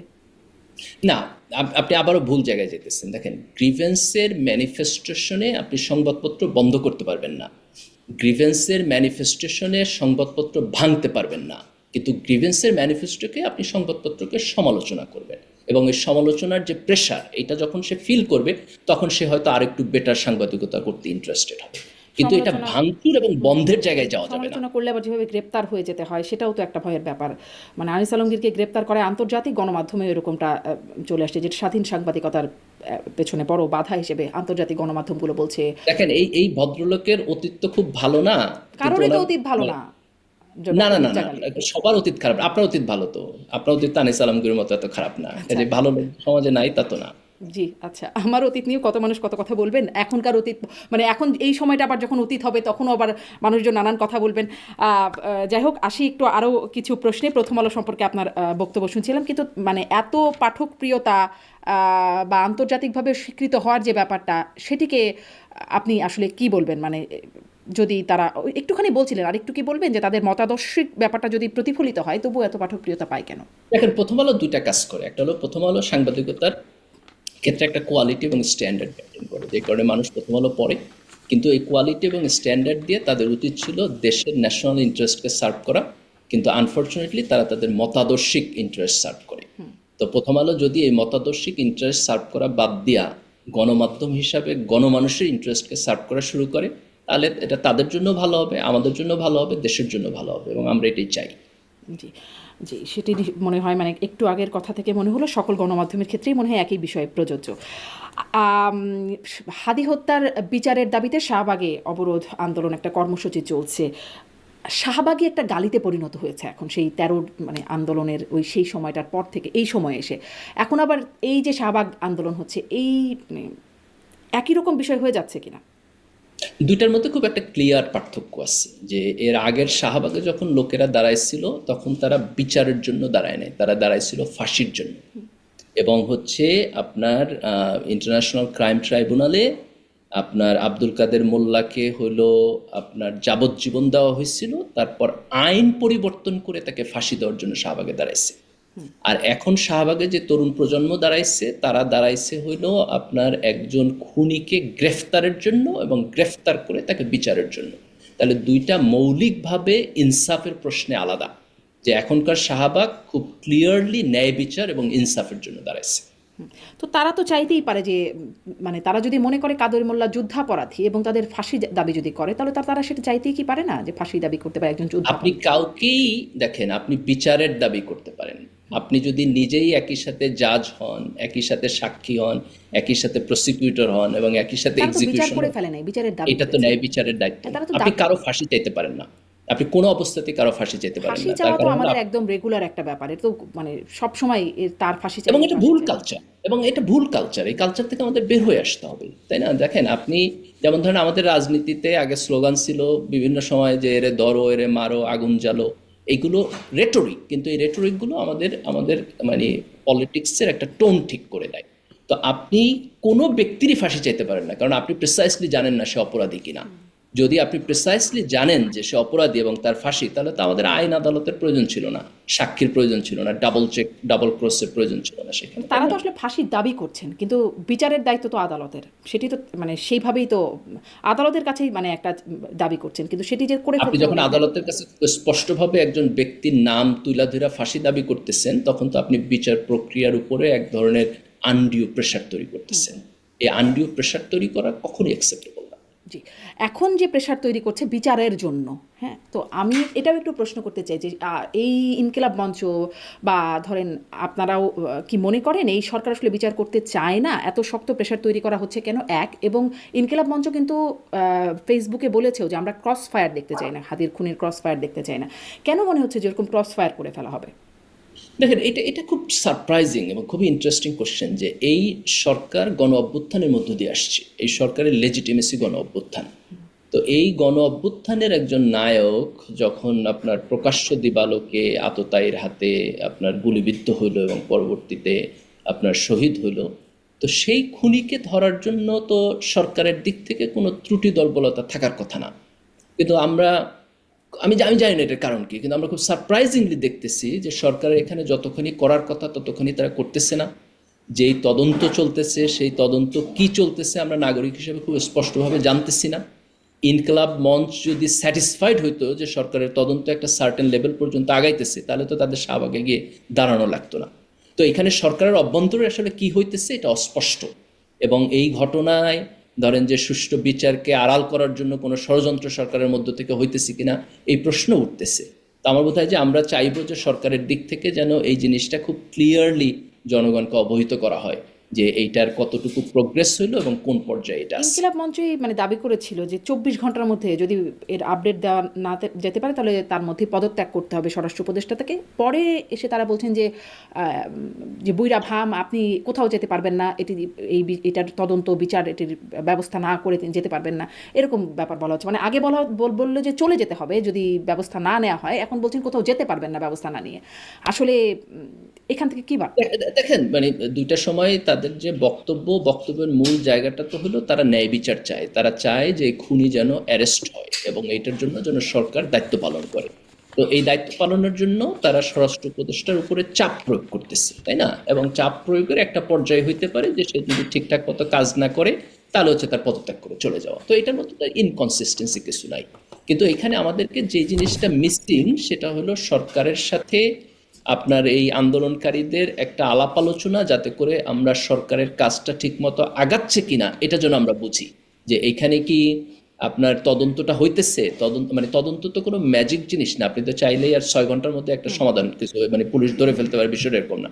কিন্তু বিষয়টা রাইট ডিরেকশনে আগাইতেছে, সরকার তৎপর এবং সরকারের কাজ হইতেছে, এই জায়গাটায় এই আশ্বস্ত যে হওয়াটা গ্রেপ্তার করা হচ্ছে তাদের সহযোগী বা তার আত্মীয় স্বজনকে, তাদেরকে জিজ্ঞাসাবাদ করা হচ্ছে, খুনিকে শনাক্ত করা হচ্ছে সিসিটিভি ফুটেজ দেখে, এগুলোকে কি অগ্রগতি মনে হয় না? অফকোর্স এগুলোকে অগ্রগতি মনে হয়, কিন্তু আমি এখনো পার্সোনালি কনভিন্সড না যে এই অগ্রগতি সাফিসিয়েন্ট এবং স্যাটিসফ্যাক্টরি, কারণ আমি পুরো পিকচারটা কারো কাছ থেকে পাচ্ছি না। ধরেন যে স্বরাষ্ট্র উপদেষ্টা বা অন্য কেউ আপনার খুব ডিটেইল মানে এইটার একটা অন দ্য ফ্লাই আপডেট আমাদেরকে জানাচ্ছে, এই জায়গাটা আমি এখনো ক্লিয়ারলি মিসিং। যেমন ধরেন যে হাদির সাসপেক্টেড খুনি এখন কোথায় আছে এই ব্যাপারে কোনো প্রেসাইজ বক্তব্য নাই।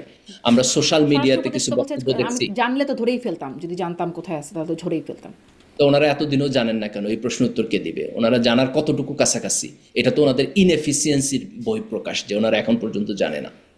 অথচ কিন্তু আপনি আসলে দেখেন সব সোশ্যাল মানে মিডিয়ায় খুনিকে কিভাবে বলা এত হচ্ছে যে সে তাড়াতাড়ি, ইন্ডিয়া পলাই হ্যাঁ গেছে। হ্যাঁ হ্যাঁ বলা হচ্ছে তো আবার। এখন এখন এখন এগুলো কনফিউশন তৈরি করতেছে না? এখানে এখানে তো পুলিশ ডিপার্টমেন্টের আপনার যারা তদন্ত করতেছে তাদের কাছ থেকে আমরা আমরা খুব প্রেসাইজ ডেভেলপমেন্ট আশা করি।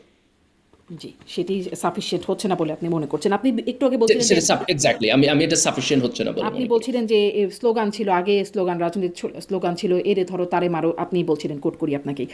এখন যে স্লোগানগুলো হচ্ছে আপনার, সেটি নিয়ে আপনার বক্তব্য কি? যেমন শরীফ ওসমান হাদির সেই বক্তব্যটা এখন তো মনে হয় ইনকিলাব মঞ্চের একটা স্লোগানে পরিণত হয়েছে। আমি আসলে উচ্চারণযোগ্য না বলে আমি একটু ডট ডট দিয়ে বলি যে গোপালগঞ্জের অস্তিত্ব থাকলে বাংলাদেশের অস্তিত্ব থাকবে না। এই প্রসঙ্গে তিনি বলছিলেন ডট ডট ডট মাওয়া ছিঁড়ে ফেলতে হবে ডট ডট ডট পোলাদের।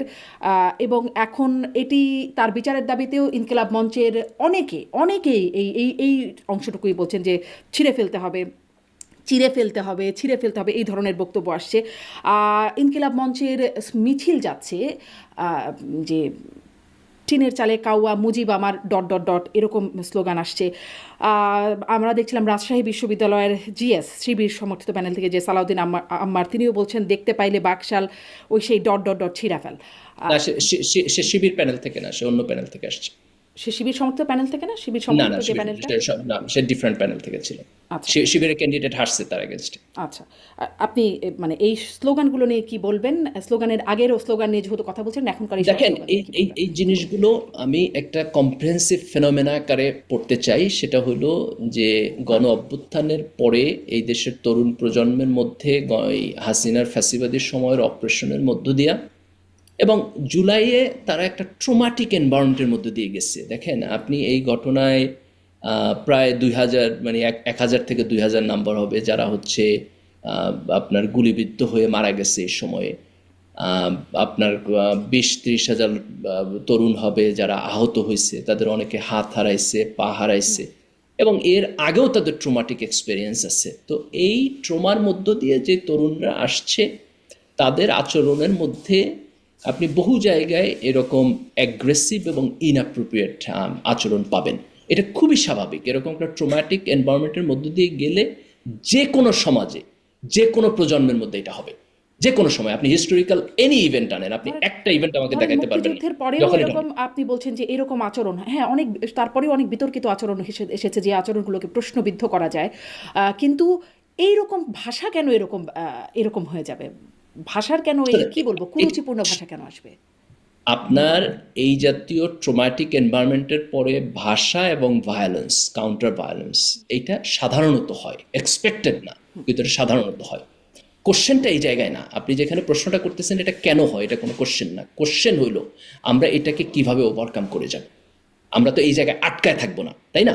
আমরা এটার বিয়ন্ডে যাব। বিয়ন্ডে যাওয়ার প্রক্রিয়াটা হলো আমাদেরকে সময় নিতে হবে, এই গ্রিভেন্সটাকে নেভিগেট করতে হবে এবং এটাকে একটা পজিটিভ ওয়েতে আমরা যাতে অতিক্রম করি। কিন্তু আমি প্রশ্নটার মেরিটটা বুঝতে পারতেছি না। আপনি কি মনে করেন যে একটা 20 বছরের তরুণ ছেলে যে দাঁড়ায় দেখছে তার পাশে দাঁড়ায় আর একজন গুলি খেয়ে মরে গেছে, দেখছে যে তার লাশ নিয়ে পোড়ায় ফেলছে, আপনি তার কাছ থেকে কি মানে সিভিলাইজড আচরণ আশা করেন? এটা অবশ্যই, পসিবল এই সময়? অবশ্যই সিভিলাইজড আচরণ আশা করব, কেন করব না? সিভিলাইজড ওয়েতে কি প্রতিবাদ করা যায় না, বিক্ষোভ করা যায় না, বিচার করা যায় না? এই ট্রমাটিক এনভায়রনমেন্টের পরে, এবং সে যদি মানে এই মির্জা গালিব, ট্রমাটিক আমি আসলে এনভায়রনমেন্টের ব্যক্তিগত পরে, মতামতের জায়গা কখনো যেতে চাই না যে আমার ব্যক্তিগত মতামতকে, কিন্তু এই ভাষাটি, এই শব্দটি, আমার জ্ঞানের লিমিটেশন, এই শব্দটির অর্থই আমি জানতাম না। এই শব্দটি পরবর্তীতে আমি জানলাম যে, এবং এই ধরনের শব্দ আমরা মুরব্বীদের সামনে শুনতেও অস্বস্তি বোধ করি। সেই শব্দটি এখন এরকম সিনিয়র লিডারদের সামনে বসে বসে দেওয়া হচ্ছে। এটি মানে এটি একটা দেখেন জাস্টিফিকেশন। এটা কোথা থেকে আসছে এটা আপনি বুঝবেন এই জায়গায়, যে শেখ হাসিনা তার অপারেশনকে এমন একটা জায়গায় নিয়ে গেছে যে এই দেশে মানুষের কোনো বাক স্বাধীনতা ছিল না। সে কোথাও এটার প্রতিবাদ করতে পারতো না। তার ফলে তার প্রতিবাদের একমাত্র জায়গা হয়ে দাঁড়ায় আপনার সোশ্যাল মিডিয়া। এবং সেই প্রতিবাদের ভাষা আপনার হচ্ছে কিছুটা আগলি, কিছুটা অগ্রহণযোগ্য ভাষা হয়ে দাঁড়ায়। এবং এই অপ্রেশনের এগেনস্টে এই ভাষা এক ধরনের ন্যায্যতা পায় আনএক্সপেক্টেডলি। এবং আমি গণ অভ্যুত্থানের পরে এই তরুণ প্রজন্মের যে আচরণ এবং যে কথা, এটার মধ্যে দিয়ে তার যে বিপ্লব, তার যে বিদ্রোহ, এইটাকে ওইটার সাথে কানেক্ট করে পড়ি। আপনি দেখেন ওসমান হাদির একটা বক্তব্য আছে, সে সেখানে বলছে যে মজলুমের ভাষাই হলো তার হাতিয়ার। এই যেহেতু সে মজলুম, সেইটার মধ্যে দিয়ে আপনার সেই ইনজাস্টিসকে আর কোনোভাবে পরিবর্তন করতে পারতেছে না, তখন সে তাকে গালি দিয়ে তার মনের ক্ষোভ মিটাইতেছে। তার ফলে তার ভাষাটা এই জায়গায় গিয়ে দাঁড়াইতেছে। তো এইটাকে আপনি তার হিস্টোরিক ব্যাকগ্রাউন্ড যেখান থেকে আসতেছে, এটা থেকে যদি ডিটাচ করে পড়েন এবং এই প্রশ্ন তুলেন, তাহলে আপনি কোনোদিন এটাকে বুঝবেন না। এটাকে বুঝতে হইলে আপনাকে তার এই ট্রমাটিক এক্সপিরিয়েন্সের সাথে মিলায়া পড়তে হবে। কিন্তু এখানে পয়েন্ট হলো ধরেন এখন যারা যে আওয়ামী লীগের না, আমি আর একটু হ্যাঁ, শেষ করি, আমি একটু বলেন, শেষ করি। নিশ্চয়ই। পয়েন্ট হলো যে আপনি যদি এই সিচুয়েশনটাকে স্লোলি একটা গণতান্ত্রিক প্রক্রিয়ার মধ্যে নেভিগেট করেন ওভার দ্য টাইম, আপনি দেখবেন যে এটা একটু একটু করে কমে আসতেছে। এবং আপনি যদি সোশ্যাল মিডিয়াকে ফলো করেন, আমার কাছে মনে হয় যে গত এই যে আমরা 1-1.5 বছর ক্রস করে আনলাম শেখ হাসিনা পতনের পরে, সিচুয়েশনটা স্লোলি একটা ইকুইলিব্রিয়াম এবং নর্মালসির দিকে যাইতেছে। আমরা যদি একটা নির্বাচনের মধ্য দিয়ে আরও সিস্টেমেটিক জায়গায় যাইতে পারি, আপনি দেখবেন এটা একটা নর্মাল জায়গায় চলে আসবে। নর্মাল জায়গায় কি যাবে, নাকি এর মানে ট্রমার কারণে যারা আবার ভিকটিম হচ্ছেন তাদের আবার যে ট্রমা তৈরি হচ্ছে সেই ট্রমার একটা প্রতিফলন সামনের দিনে থাকবে, না, আমি মনে করি ট্রমায় যে ট্রমায় এখানে বাড়তে বাড়তে থাকবে যে না, একটা ট্রমা। এটা এই পুনরুৎপাদনের দিকে যাবে না যদি আমরা খুব দ্রুত একটা সিস্টেমেটিক গণতন্ত্রের দিকে যাইতে পারি। কিন্তু যদি আমরা একটা গণতান্ত্রিক প্রক্রিয়ায় উত্তরণ ঘটাইতে না পারি, তাহলে এটা রিপ্রোডিউসিং হতে পারে। ধরেন মানে সেই ট্রমা থেকে এখন আওয়ামী লীগের কাউকে দেখলে তাকে মেরে ফেলা যায়, তাকে হত্যাযজ্ঞ করে ফেলা যায় আর কি, বা ছাত্রলীগের কেউ থাকলে তারা নিষিদ্ধ সংগঠন, তাদের কর্মকাণ্ডের সমালোচনা ভয়ঙ্করভাবে আছে, কিন্তু তাদেরকেও হত্যা করে ফেলা যায় এবং সেটি আসলে খুব অপরাধ হিসেবে গণ্যও হয় না। এই ট্রমা তাদের মধ্যে থাকবে না, তাদের পরিবারের মধ্যে তারা যখন সামনে যদি কখনো আমি তো জুলাইয়ের পরে একজনও ছাত্রলীগের কাউকে কাউকে হত্যা করতে দেখলাম না, বরং আমরা দেখলাম যে রাজশাহী বিশ্ববিদ্যালয়ের ছাত্রলীগের মাসুদ নামে সন্ত্রাসীরাই, সম্ভবত একজন, তার ছোট্ট একটা আমরা বাচ্চা, দেখলাম, তখন হাদির মতোই ছোট একটা দেখেন বাচ্চা ছিল, তাকেও ওইভাবে গণপিটুনিতে সে সময় মেরে ফেলা হয়েছিল কোথায় রাজশাহী কোথায় বিশ্ববিদ্যালয়, রাজশাহীতে। হ্যাঁ, এরকম অনেক, সেটি হবে খুব মেইন স্ট্রিমে হয়তো খুব আসেও না, কিন্তু আমরা সাংবাদিক হিসেবে টুকটাক খবর পাই যে এখানে এটা হয়েছে সেটা হয়েছে, দেখেন এই যত বা ঘটনা জেলখানায় তো ধরেন বিনা বিচারে অনেকে মানে বিনা কিন্তু চিকিৎসায় অনেকে। কিন্তু দেখেন, আপনি ঘটনাটাকে যদি এইভাবে দেখেন যে ছাত্রলীগের সন্ত্রাসীরা প্রকাশ্য দিবালোকে শরীফ ওসমান হাদিকে গুলি করে আপনার খুন করলো। এই দেশে এখনো এটা হইতেছে। এই দেশে যখন এনসিপি গোপালগঞ্জে গেল, তখন আওয়ামী লীগের সন্ত্রাসীরা তাদের উপরে আবার আক্রমণ করলো। শেখ হাসিনা মাঝে মধ্যে বইলা বেড়াইতেছে তার নামে যারা মামলা করছে তাদেরকে উনি আবার দেখে নিবেন। তা আওয়ামী লীগ তো এখন একটা ক্রিমিনাল এন্টারপ্রাইজ, এটা অল আউট একটা ক্রিমিনাল এন্টারপ্রাইজ। তার রাজনীতি কোথায়? আপনি যে তার রাজনৈতিক অধিকারের পক্ষে আর্গু করবেন, আমিও তার রাজনৈতিক অধিকারের পক্ষে আর্গু করতে ইন্টারেস্টেড, কিন্তু এই ক্রিমিনাল এন্টারপ্রাইজ থেকে যদি আওয়ামী লীগ বের হয়ে না আসে, তাহলে আপনি তার রাজনৈতিক অধিকারের পক্ষে কিভাবে আর্গুমেন্ট করবেন? একদমই, খুবই মানে আপনি যে ক্রিমিনাল এন্টারপ্রাইজ বলছেন সেটা অনেকটাই তাই, যে তারা আসলে এরকম উস্কানি দিচ্ছে বা বলছে, কিন্তু একই রকম কথা তো এই পক্ষ থেকেও বলা হচ্ছে। সেটি যদি খালি ট্রমা বলা হয়, ওদিকে ট্রমা হবে না? তারাও তো একরকম ট্রমার শিকার হচ্ছে, তাদের বাড়িঘর হামলা ভাঙচুর লুটপাট হত্যাকাণ্ডের শিকার হচ্ছেন। তারা কি ট্রমা, তাদের মধ্যে কি ট্রমা নাই? আপনি তাদের 17 বছর অপরাধের পরে যেটুকু হয়েছে, এটুকু তো যেটুকু হওয়ার কথা ছিল তার চেয়ে অনেক কম হয়েছে। আপনি যেটুকু হয়েছে এটাকে যদি সমানভাবে দুইটাকে মাপেন, আমি মনে করি যে that's not the right thing. কিন্তু আপনার প্রশ্নের একটা মেরিট আছে, সেই মেরিটটা হলো যে আমরা এখন যেই ইন্টারমিডিয়েট স্টেজে আছি, এই ইন্টারমিডিয়েট স্টেজে যদি আমরা লম্বা সময় থাকি, তাহলে সমাজে এইটা মানুষের যেই গ্রিভেন্স এবং তার মধ্য দিয়ে যেই আপনার সাইকেল, এই সাইকেলের আবার পুনরুৎপাদন হইতে পারে। এটার ক্ষেত্রে আমি অ্যাগ্রি করি। কিন্তু আপনি যদি দুইটাকে সমানভাবে তুলে ধরে কোশ্চেন করেন, আমি মনে করি এটা রাইট মেরিট না। তার কারণ হলো এই 17 বছর যেই অন্যায় অত্যাচার, যেই খুন গুমের মধ্য দিয়া এই দেশের মানুষ গেছে, তার গ্রিভেন্সটা যথেষ্ট পরিমাণ জাস্টিফাইড। সেই গ্রিভেন্সের সাথে আপনি আওয়ামী লীগের লোকের গ্রিভেন্সকে এখন আপনি তুলনা করতে মানে পারবেন এই না। অর্থে তুলনা এই করতে, তুলনাটা এই রাইট অর্থে হবে না। তুলনীয় হতে পারে কিনা যে ধরেন যেই মানুষটার পরিবার গুমের শিকার হয়েছে, যেই মানুষটা, তার যে পরিবারের যে গ্রিভেন্স, এখনো যে মানুষটা হত্যাকাণ্ডের শিকার হচ্ছে বা তাকে জেলখানায় রেখে দেওয়া হচ্ছে, তার খুব বিচার প্রক্রিয়া খুব যৌক্তিকভাবে আগাচ্ছে না বা হচ্ছে না, তার যে পরিবারের একটা গ্রিভেন্স, পরিবার বা মানুষের জন্য মানে একজন ছেলের তার বাবার প্রতি বা স্ত্রীর তার স্বামীর প্রতি ভালোবাসা, এগুলোর মায়ের ছেলের প্রতি ভালোবাসা, এগুলোর তো একটা কমন বিষয় আছে। তাদের গ্রিভেন্সটা কি একরকমের না? না, অফকোর্স গ্রিভেন্স বা একরকম। হাদির যে বাচ্চাটা আর ওই মাসুদের যে বাচ্চাটা তার বাবার না, জন্য অফকোর্স তার সেটি একরকম না? গ্রিভেন্স একরকম। এই পয়েন্টের সাথে তো কোনো দ্বিমত নাই। আমরা যেই কারণে এই যে সিচুয়েশন এটাকে মিনিমাইজ করতে চাই এবং যেই কারণে একটা নিয়মতান্ত্রিক পরিবেশে আমরা যাইতে চাই, এটা কেন যাইতে চাই? এটা যাইতে চাই এই কারণে যাতে করে এটা অনিয়ন্ত্রিত থাকলে পরে এরকম ঘটনাগুলো সমাজে ঘটতে থাকবে। দেখেন, আইন নিজের হাতে যদি তুলে নেয় তাহলে দুইজন হয়তো রাইট সময়ে তুলে নেবে, কিন্তু তিনজন ভুল সময় তুলে নেবে, ভুল লোকের কাছ থেকে তুলে নেবে এবং সমাজে ভুলের পরিমাণ বাড়তে থাকবে। তো এই কারণে আমাদের এই ইন্টারমিডিয়েট সময়টা থেকে যত দ্রুত সম্ভব আমাদের একটা নিয়মতান্ত্রিক জায়গায় গিয়ে দাঁড়াইতে হবে। আপনার এই পয়েন্টের সাথে আমার কোনো দ্বিমত নাই, কিন্তু আপনি এটাকে ইকুয়েট করেন না। তার কারণ হলো আমরা 16 বছরের একটা অন্যায়, অত্যাচার, গুম এবং খুন থেকে বের হয়ে আসছি। কাজে এইটার মধ্য দিয়ে যে প্রজন্ম গেছে এবং তাদের যে বিশাল সংখ্যক মানুষের যে গ্রিভেন্স, এটার সাথে আপনি এটার ইকুয়েট করাটা আমি কোনো অংশে আমি ঠিক মনে করি না। আমাদেরকে মনে রাখতে হবে যে জুলাইয়ে আপনার মানে 1,500 তরুণ, 20 বছরের বাচ্চা, 17-18 বছরের, 22 বছরের, তার গুলি খেয়ে মারছে। আপনি পুলিশের ভ্যান থেকে ফালায় দিয়ে তারে মারছে, তার লাশ ধরে নিয়ে আপনার হচ্ছে পোড়ায় ফেলছে।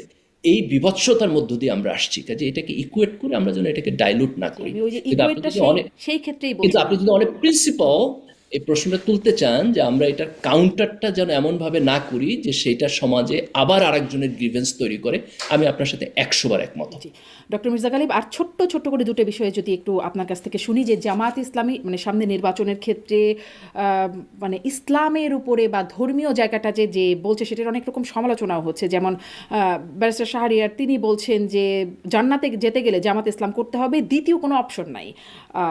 বা বলছেন জামাতের প্রার্থীকে শুনছিলাম, তিনি বলছেন যে জামাতে ভোট দেয়া সোয়াবের কাম, হাসরের ময়দানে দাড়ি পাল্লা ছাড়া কোনো মার্কা থাকবে না। এই যেরকম বক্তব্য আরও বিভিন্ন মানে প্রার্থীর কাছ থেকে টুকটাক এরকম আওয়াজ শোনা যাচ্ছে। আপনি আসলে কি বলবেন, এটা কেমন টুল নির্বাচনে বা ভোট পাওয়ার জন্য? দেখেন, আমাদের সমাজে যেহেতু মানুষের ধর্মের ব্যাপারে সেন্সিটিভিটি আছে, তো এই কারণে ধর্মীয় ইমোশনকে রাজনীতিতে ব্যবহার করার একটা প্রবণতা আছে এবং অনেকে এই জাতীয় বক্তব্য দেয়। এটা আপনি বিএনপিরও মাঠ পর্যায়ের লোকদেরকে দেখবেন বক্তব্য দেয়, জামাতেরও মাঠ পর্যায়ের লোক থেকে অনেক সময় বলে। এগুলো অধিকাংশ ক্ষেত্রে ইনঅ্যাপ্রোপ্রিয়েট বক্তব্য। ইসলামী রাজনীতির ক্ষেত্রে ইসলামের নীতি আদর্শ এবং মডেলের উপর দাঁড়াইয়া সমাজ এবং রাষ্ট্রকে রিকনস্ট্রাকশন করার একটা আপনার ইডিওলজিক্যাল তাড়না আছে। আমাদের দেশ যেহেতু মুসলিম মেজরিটি কান্ট্রি, অন্যান্য রাজনৈতিক দল যারা নিজেদেরকে ইসলামী রাজনৈতিক দল বলে না, তারাও আপনি দেখবেন যে ইসলামের অনেকগুলো বক্তব্যকে অ্যাডপ্ট করে। যেমন আপনি ধরেন কোরআন সুন্নাহ বিরোধী আইন করবে না, এটা আওয়ামী লীগও বলছে, এটা বিএনপিও বলে। আপনি যদি তারেক রহমানের বক্তব্য দেখেন, উনি ওই দিন ওনার বক্তব্য বলছে যে রাসূল সাল্লাল্লাহু আলাইহি ওয়াসাল্লামের আদর্শের উপরে উনি সমাজকে রিকনস্ট্রাকশন করতে চান। কাজে এই ধর্মীয় এলিমেন্টগুলো কিন্তু আমাদের রাজনীতিতে অলওয়েজ আছে। এই দেশের মেজরিটি মানুষ মুসলমান, এটা থাকবেই। তো রাজনৈতিক দলগুলোকে আপনার মানে ধর্মকে এক্সক্লুসিভলি নিজের রাজনীতির লেজিটিমেসি তৈরির জন্য ব্যবহার করা বন্ধ করতে হবে। এটা যে সমস্ত টুকটাক বক্তব্যের মধ্যে আসে, আমি প্রায় এটা আর্গু করি যে এটা অধিকাংশ সময় আপনি জামাতের মেইন স্ট্রিম লিডারশিপের বক্তব্য পাবেন না। আপনার জামাতের আমির এই জাতীয় বক্তব্য দেন না, জামাতের সেক্রেটারি জেনারেল এই জাতীয় বক্তব্য দেন না। এগুলো আপনি অনেক সময় হচ্ছে থার্ড ফোর্থ লেয়ারের লোকদের থ্রুতে এই বক্তব্যগুলো আসে, কিন্তু এই বক্তব্যগুলোর ব্যাপারে কেয়ারফুল হওয়া ভালো। মানে তারা তো আসলে নির্বাচন করবেন, তারা তো প্রার্থী, তারা তাদের ভোটারদের এটি বলছে। এটি একরকমের ধর্ম অবমাননা হয় নাকি? মানে বেহেশতে যেতে গেলে বা জান্নাতে যেতে গেলে জামাতে ভোট দিতে হবে। দেখেন, এটা ইনঅ্যাপ্রোপ্রিয়েট বক্তব্য। আমি বলবো যে এগুলো ইনঅ্যাপ্রোপ্রিয়েট বক্তব্য। কোনো দলেরই এরকম এক্সক্লুসিভলি মানে ধরেন যে আমি ধর্মের এজেন্ট, অথবা আমার দলই হচ্ছে একমাত্র রাইট দল, অথবা আমার দল করলে পরেই আপনি হচ্ছেন প্রপারলি মুসলিম হিসাবে অ্যাক্ট করবেন, এরকম এক্সক্লুসিভ বক্তব্য কোনো রাজনৈতিক দলেরই দেওয়া স্পষ্ট উচিত আপনার না। বক্তব্য, আপনি বলছেন এগুলো ইনঅ্যাপ্রোপ্রিয়েট বক্তব্য। এই যে ইদানিং আগেও হতো, মানে ইদানিং খুব ঘন ঘন দেখা যায় তৌহিদি জনতার নামে এটা ভাঙচুর সেটা ভাঙচুর, মাজারে হামলা, কনসার্ট। এই যে সম্প্রতি মানে গতকালেরই সম্ভব বা পরশু ঘটনা, জেমসের একটি কনসার্ট ছিল, সেটি তৌহিদি জনতার হামলায় সেটি মানে ভণ্ডুল হয়ে গেল। এই তৌহিদি জনতা, এটি আসলে কি একটা প্রপার টার্ম? তারা কি আসলে তৌহিদি জনতা? দেখেন, ইন্টারেস্টিং হলো তৌহিদি জনতা কিন্তু শেখ হাসিনার সময়ও ছিল। হ্যাঁ, এবং আপনি জানেন যে জামাতের যে সমস্ত লিডারদেরকে এই যে যুদ্ধ অপরাধের অভিযোগে অ্যারেস্ট করা হয়েছে, হাসিনা কিন্তু তাদেরকে অ্যারেস্ট করছিল ধর্ম অবমাননার মামলায়। তো ধর্মকে রাজনৈতিক টুল হিসাবে ইউজ করা, এটা কিন্তু আমাদের সমাজে আরও আগে ছিল। আপনি যেই জায়গাটা থেকে এই প্রশ্নটা করতেছেন সেই জায়গাটা মূলত সমাজে মানুষের আইন নিজের হাতে তুলে নেওয়ার প্রবণতা, এবং এই ক্ষেত্রে সবচেয়ে দুঃখজনক ঘটনাটা বোধহয় কিছুদিন আগে যেটা ময়মনসিংহে আপনি দেখছেন, যে একজনকে ধর্ম দীপু বিশ্বাস তাকে আপনার পিটাইয়া এবং তারপরে আপনার পোড়ায়া মারা হয়েছে, একটা অত্যন্ত নৃশংস ঘটনা। তো সমাজে যদি আইন নিজের হাতে তুলে নেওয়ার প্রবণতা থাকে তাহলে এইটার অ্যাবিউজ হবে, এটা মোরাললেস আপনি বলতে পারেন যে এটা হবেই। এবং এটাকে আপনি শুধু ধর্মের জায়গায় দেখলে হবে না, বুঝছেন, একটা সোশ্যাল ফেনোমেনা। আমাদের সমাজে আপনি এর আগে কত বছর আগে আমার মনে নাই যে আপনার ওই যে ছেলে ধরা সন্দেহে একজন মহিলাকে পিটায় মারছে, তাই না, চোর সন্দেহে পিটায় মারে, এটা কিন্তু আমাদের সমাজে আছে, একই মানসিকতা থেকে এটা আসে। এখন এই সেটি তো মানসিকতাটা একদম নিছক একটা মব, আর এটির একটা বিশেষ নাম আছে, তৌহিদি জনতা। আমি আসলে নাম আপনার তো কাছ থেকে দেখেন, এই নামের কি যৌক্তিকতা আছে কিনা, মানে তারা এই ধরনের কাজ যারা করতে যাচ্ছে তাদের কি তৌহিদি জনতা বলার, এটিকে একটা প্রপার টার্ম ইউজ করার জন্য? না প্রপার টার্ম না। তার কারণ হলো যে দেখেন, আপনি আইন নিজের হাতে তুলে নিতে কেউ পারবে না, এটা ইসলামে অ্যাকসেপ্টেবল না। যখন রাষ্ট্র এবং সমাজ ব্যবস্থা আছে তখন সেইখানে ডেজিগনেটেড পিপল বাদে আর কেউ আইন নিজের হাতে তুলে নিতে পারবে না। এই ময়মনসিংহের ঘটনার পরে আমার বোধ হয় যে এটা একটা সিরিয়াস ঘটনা, যেখানে আমাদেরকে এই জিনিসটা সিরিয়াসলি পিক আপ করতে হবে যে সমাজে ধর্মের ব্যাপারে মানুষের যদি ইমোশন আছে, এই ইমোশনটাকে যদি অনিয়ন্ত্রিতভাবে ব্যবহার করা হয় তাহলে কেউ কেউ এইটাকে এরকম দুঃখজনক ঘটনায় কনভার্ট করতে পারে। কাজে এটা যাতে না হয় এই কারণে আমাদের যারা আলেম ওলামা আছেন, যারা রাজনৈতিক ব্যক্তিত্ব আছেন, তাদের সবাইকে এই ব্যাপারে স্পষ্টভাবে কথা বলতে হবে। কিন্তু এখানে আরেকটা কম্পোনেন্ট আছে, সেই কম্পোনেন্টটা হলো যে আইনের প্রতি মানুষের বিশ্বাস ফিরে আনতে হবে। সমাজে আইনের শাসনের প্রতি যদি বিশ্বাস না থাকে তাহলে কিন্তু আপনি এই যে সামাজিকভাবে আইন হাতে তুলে নেওয়া, এটাকে আপনি কখনোই আটকাতে পারবেন না, কারণ এটা মূলত তৈরি হয় আইনের প্রতি মানুষের অনাস্থার জায়গা থেকে। ইদানিং আইনের প্রতি অনাস্থাটা কি এত বেড়ে গেল, মানে এত বেশি তৌহিদি জনতা? না, এটা আমাদের সমাজে সবসময় ছিল, শেখ হাসিনার ফ্যাসিজমের মধ্য দিয়ে এটা আরো খারাপ অবস্থা হয়েছে। এবং আপনি এখনকার কোনো সোশ্যাল ফেনোমেনাই আপনি যদি গত 15 বছরের যে ব্লান্ডার এটা বাদ দিয়ে যদি বোঝার চেষ্টা করেন তাহলে আপনি কোনো সোশ্যাল ফেনোমেনাই আপনি বুঝতে পারবেন না। আমি বরং আপনার এই প্রত্যেকটা প্রশ্নকে আবার রিভিজিট করতে ইন্টারেস্টেড হবো আজকে থেকে 5 বছর পরে, যদি আমরা একটা গণতান্ত্রিক সিস্টেমের মধ্যে দিয়ে যাই, আফটার 5 ইয়ার্স আমাদের সমাজ কি পজিটিভলি সামনের দিকে যাইতেছে না পিছনের দিকে যাইতেছে। নিশ্চয়ই। এখন আপনার এই প্রত্যেকটা প্রশ্নকেই আমি একটা সামাজিক ফেনোমেনা হিসাবে পড়তে ইন্টারেস্টেড, যেটা আমি মনে করি যে ফ্যাসিবাদের সময় আমাদের সোশ্যাল সিস্টেম ভাঙা চড়ে গেছে এবং তার আউটপুট হিসাবে এগুলো হইতেছে। ডক্টর মির্জা গালিব, নিশ্চয়ই 5 বছর পরেও আসলে সত্যি সেই ফেনোমেনাগুলো নিয়ে কথা বলবারও আপনার সাথে সুযোগ হবে। অনেক ধন্যবাদ, আজকে অনেকটা সময় আপনার সাথে কথা বললাম। অনেক ধন্যবাদ যুক্ত হওয়ার জন্য। জি, আপনাকেও ধন্যবাদ। ধন্যবাদ দর্শক এতক্ষণ সাথে থাকার জন্য।